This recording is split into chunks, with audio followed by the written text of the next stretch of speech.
오늘 함께 나눌 말씀은 고린도전서 15장 58절 말씀입니다. 그러므로 내 사랑하는 형제들아 견실하며 흔들리지 말고 항상 주의 일에 더욱 힘쓰는 자들이 되라. 이는 너희 수고가 주 안에서 헛되지 않은 줄 알미라. 아멘. 오늘 제목은 신령한 자의 삶입니다. 고린도전서 우리 계속 나가면서 이 고린도 교회의 성도들이 어떤 부분을 고민하고 있고 어떤 부분에 잘못 생각하고 있는지 바울이 편지를 통해서 잘 해결해 주고 있는 그런 부분이죠. 근데 이제 가장 큰 어떤 고린도 교회 성도들의 가장 큰 어떤 이제 고민이라고 할 수 있는 부분은 과연 신령한 것은 무엇인가라는 거죠. 방언도 하고 신비에 속하는 환상도 보고 계시도 하고 교회 안에서 봉사도 열심히 하고 전도도 열심히 하고 율법을 열심히 지키고 이런 모든 것들을 다 통틀어서 그거 잘하면 신령한 사람인가 영적인 사람인가 이제 요렇게 이제 생각을 했던 거예요. 근데 바울은 거기에 대해서 그래 그런 것들도 틀리다고 말할 수는 없지만 사실은 영적인 것에 더 집중해야 된다라는 거죠. 이 헬레니즘의 영향을 받은 고대 이 초대교회 사람들은 그쪽 문화 자체가 그래요. 헬레니즘 문화 자체가 이혼론이잖아요. 이 정신은 선하고 물질은 악하다. 영은 선하고 육은 악하다. 이렇게 생각을 한 거예요. 그러다 보니까 타락하거나 어떤 물질적인 부분에 내가 좀 그 부분에 들어가 있어도 하고 있어도 내 정신만 선하면 된다. 이런 사람이 있었고 아예 물질적인 것을 아예 배제 모든 이 쾌락 즐거움을 배제시키고 영적인 것에만 나는 집중한다. 그것만 옳다. 이렇게 이제 극단적으로 가는 그런 부분들이 있었는데 사실은 영적인 것과 육적인 것은 조화를 이루어야 되는 거죠. 균형을 이루어야 돼요. 모든 것은 균형이죠. 밸런스가 깨지면 사람은 무너지게 돼 있어요. 왜냐하면 영과 육으로 이루어졌기 때문에 그렇습니다. 그러면은 신령한 자는 무엇인가? 하나님 안에서 힘이 있는 자예요. 영적인 힘이 있는 자예요. 그리고 온전한 자다. 하나님 앞에 온전한 자가 어디 있어요? 그래서 하나님의 은혜 안에서 온전한 자의 모습을 가져가는 거죠. 그리고 구원을 믿는 자, 그리고 부활을 믿는 자가 신령한 자다. 구원과 부활을 믿으면은 이 땅의 인생, 이 생에서의 인생에 너무 매이지 않아요. 왜냐하면 하나님의 나라를 꿈꾸며 다음 세계, 영적인 다음 세계를 바라보기 때문에 내세죠. 내세관이 있기 때문에 이 땅을 살아감에 있어서 너무 큰 욕심을 부리지 않아도 된다라는 거예요. 하나님의 나라를 꿈꾸며 세상과 구별된 자가 신령한 자다. 성경은 계속해서 구별된 자라는 표현을 쓰고 있어요. 이 땅을 살아가는 그리스도인이 세상과 구별되어야 하는 그런 분명한 이유는 그게 전도에 유익하고 하나님이 기뻐하시는 일이기 때문에 그래요. 자, 물론 이 신령한 자의 길을 가는 것은 쉽지 않아요. 성경에서 바울도 여러 번 얘기하지만 너희들이 환난을 당할 것이다, 고난을 당할 것이다 라고 얘기를 해요. 환난과 어려운 길을 걷게 되겠죠. 걷고 있어요. 그렇지만 그것 또한 신령한 자의 삶의 일부라는 사실을 우리는 인정해야 된다는 거예요. 그렇잖아. 우리가 예수 믿으면 하나님 잘 믿으면 고난, 어려움 이런 거 안 와야 되잖아요. 근데 굉장히 많이 오는 경우가 있거든요. 왜 그러냐 하면은 이 신령한 자 삶의 일부 안에 고난과 고통과 어려움이 반드시 있어요. 그럼 그걸 어떻게 해석을 할 거냐?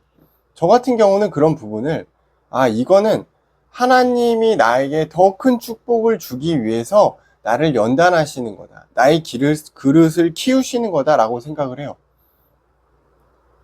그래서 그 고비를 넘어서면은 우리는 성장하게 되는 거잖아요.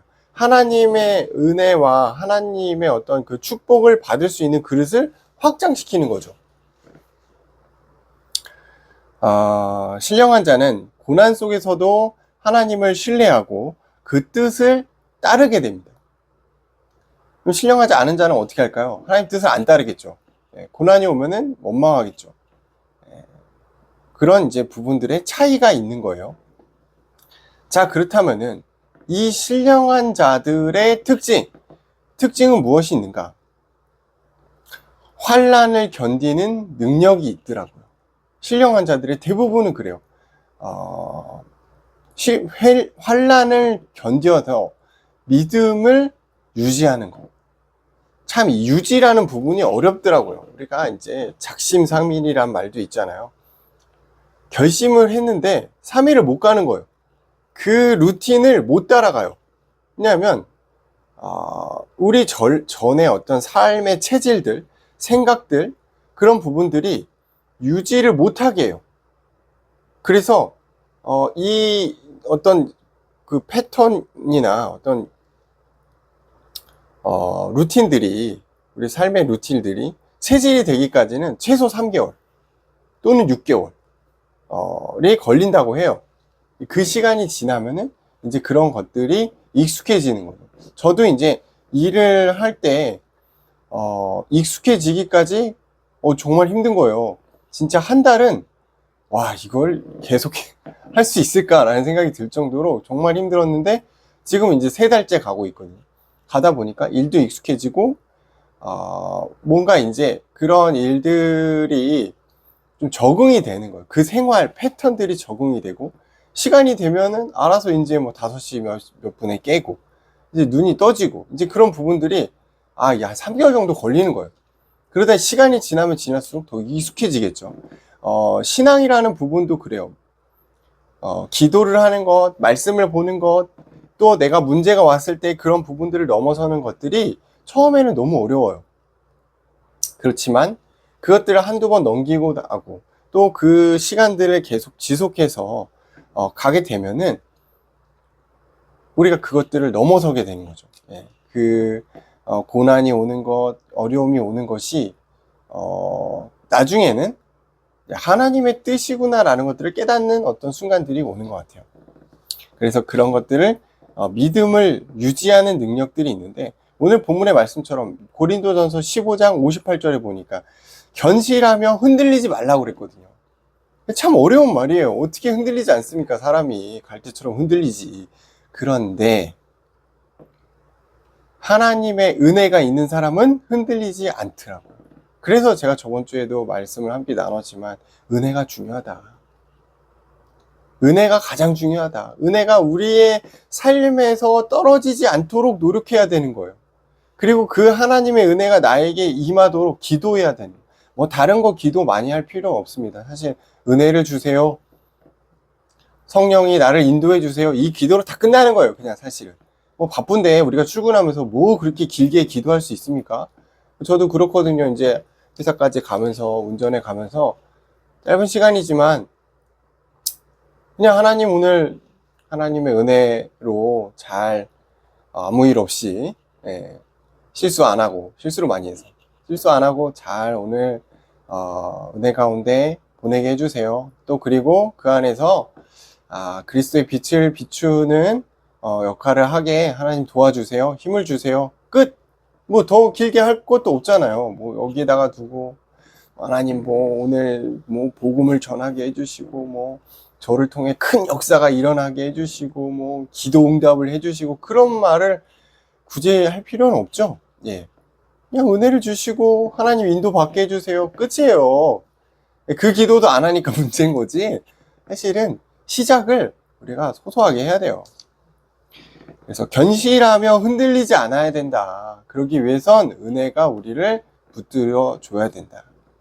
신령한 자의 두 번째 특징은 십자가의 길을 따르는 자세가 있다라는 거죠. 십자가의 길이 누구에게나 온다라는 거예요. 믿음의 길을 가는 모든 사람에게 십자가가 따라와요. 근데 그 십자가를 우리가 필요 없어. 너무너무 힘들잖아. 나 안 할 거야. 이게 아니고 그 길을 따라갈 수 있는 거예요. 고난을 통해서 하나님의 뜻을 이루려 하심을 우리가 알아채야 돼요. 그리고 그 알아챔은 영적으로 깨어 있어야 되는 거죠. 그래서 항상 근신하라 깨어라 그러잖아요. 사단은 우리를 항상 넘어뜨리려고 하는데 우리가 영적으로 무지에 있으면 이것들을 깨달을 수 없어요. 이게 하나님의 뜻인지 사단의 시험인지 알 수가 없잖아요. 고난을 통한 하나님의 뜻이 분명히 있습니다. 그래서 그것들을 통해서 우리는 오히려 주의 일에 힘쓰게 되는 거예요. 십자가의 길을 따라가다 보면은 어느새 내가 주의 길을 함께 하고 있는 거죠. 근데 내가 내 길을 가고 있잖아요. 그러면은 우리는 하나님과 상관이 없는 사람이 되는 거예요. 그리고 신령한 자의 특징 세 번째는 내세적 가치관을 갖는다는, 내세가 있는 걸 알게 되는 거죠. 이 땅에서 끝나는 게 아니다. 천국과 지옥으로 나눠지는 그 내세가 있다는 걸 분명히 알게 된다는 거예요. 그래서 현재 너무 참 인생이 너무 힘들다. 고난이 있구나. 현재의 고난이 있지만 그것보다 영원한 나라, 영원한 약속을 우리가 더 중요하게 생각할 수 있게 되는 거예요. 영원한 약속은 뭘까요? 천국이죠. 우린 천국에 갈 수 있잖아요. 그리고 신령한 자의 특징 네 번째는 하나님과의 관계에 집중한다라는 거예요. 하나님과의 깊은 영적인 교제를 통해서 신령함을 유지해 간다. 이건 다른 말로 뭐죠? 은혜를 간구하는 거예요. 하나님과의 관계에서 우리가 항상 은혜를 구하는 것, 그리고 그 은혜를 기뻐하는 것.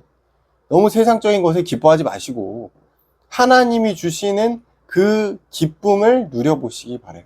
깊은 영적인 교제죠.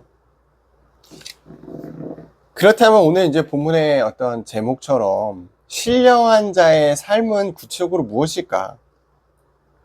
특징은 그런 게 있는데 신령한 자의 삶은 무엇인가? 첫 번째, 하나님의 은혜를 세상에 드러내는 삶이다.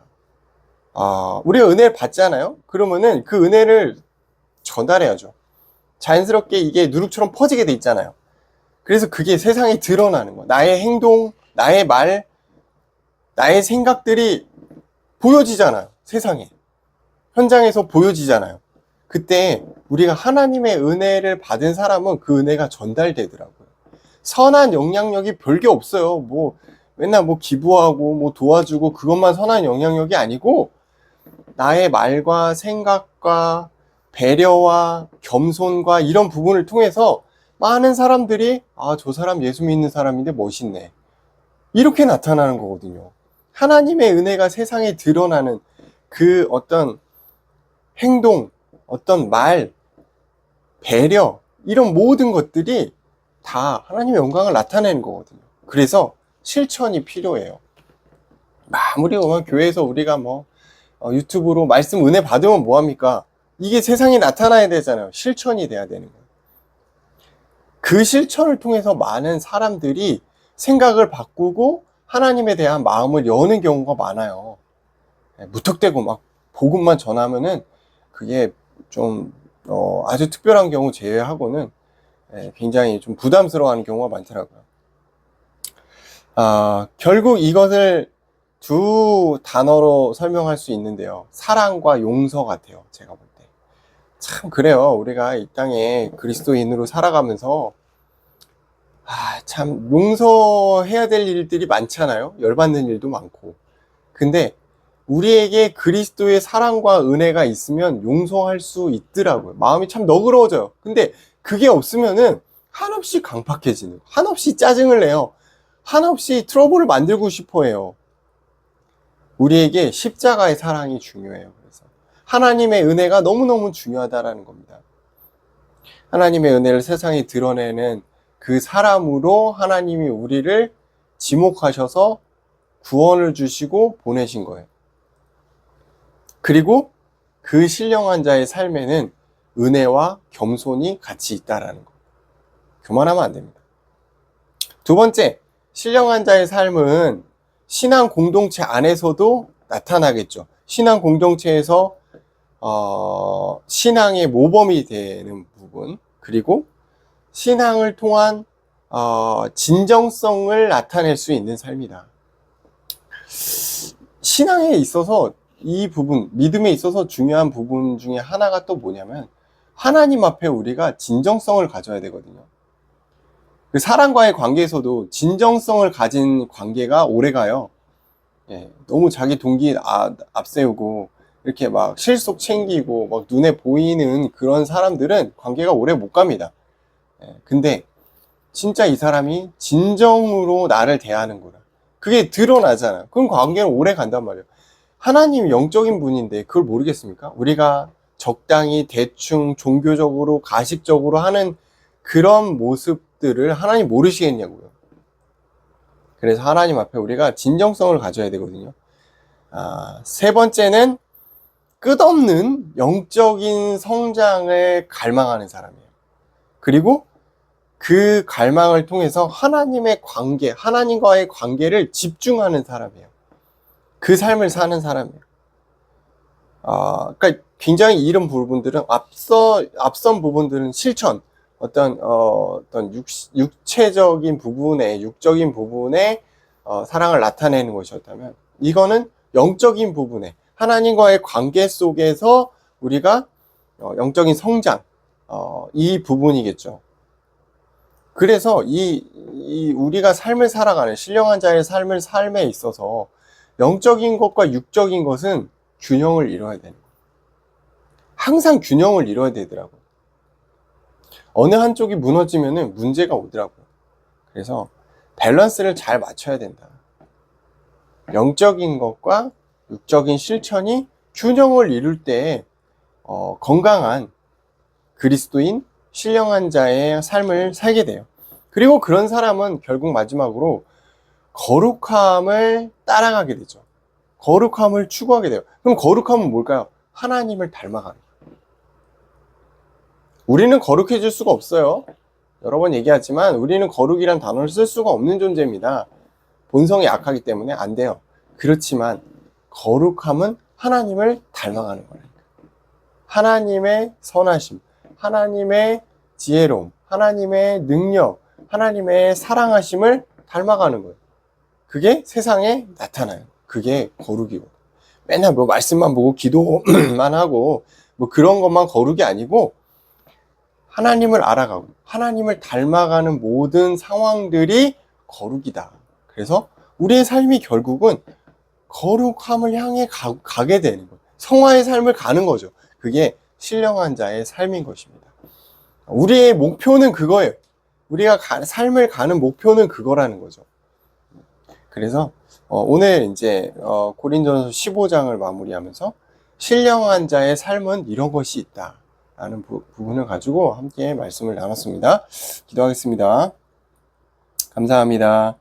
하나님, 우리를 구원하셔서 세상에 드러내게 하시고 그 안에서 하나님을 닮아가는 거룩한 자로, 또 영과 육의 균형을 갖춘 신령한 자로 우리를 세워가시기를 감사합니다. 매일매일 하나님의 은혜를 구하며 믿음 안에서 흔들리지 않고 하나님이 주신 우리의 삶의 현장을 충실히 또 이뤄나갈 수 있도록 주님이 인도하옵소서.